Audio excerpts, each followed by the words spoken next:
आत्मा नहीं, विज्ञान चित्त चेतना की जीवन की प्रधान वस्तु है।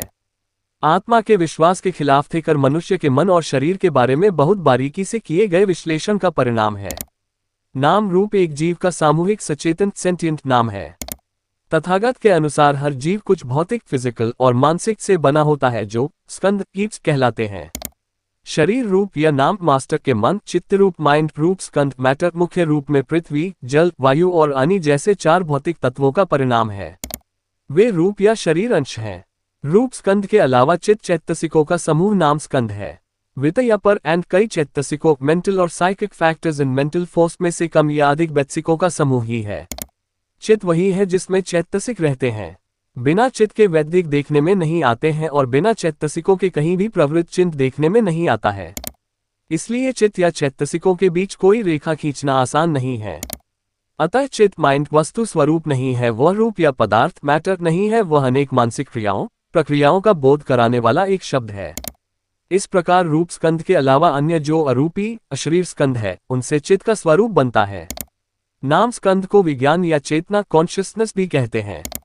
नाम स्कंद के अंतर्गत 3 मानसिक तत्व वेदना सेंसेशंस संज्ञा संज्ञा परसेप्शन तथा संसार संस्कार स्टेट ऑफ माइंड आते हैं।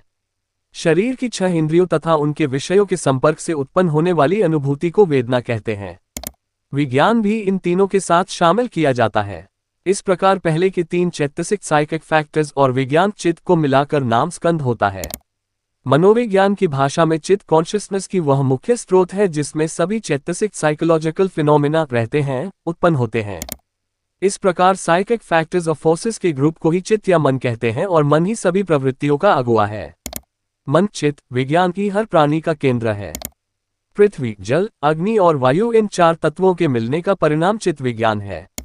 बुद्ध द्वारा प्रतिपादित विज्ञान की उत्पत्ति के सिद्धांत के विरोध में एक सवाल उठाया जाता है कि विज्ञान चित्त चेतना की उत्पत्ति कैसे होती है।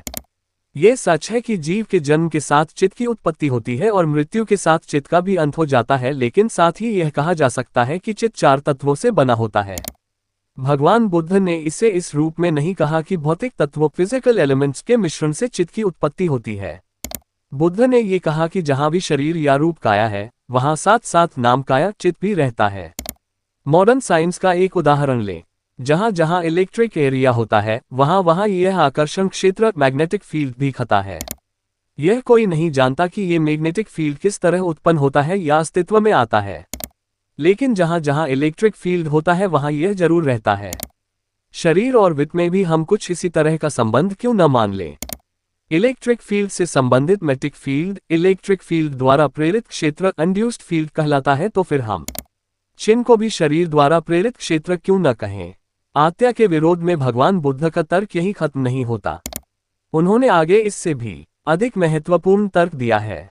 वह ये कि जब शरीर में चित्त का उदय होता है, चेतना अस्तित्व में आती है, तभी व्यक्ति जीवित प्राणी बनता है। इसलिए चित्त चेतना व्यक्ति के जीवन में प्रधान वस्तु है। ये चेतना महत्वपूर्ण है।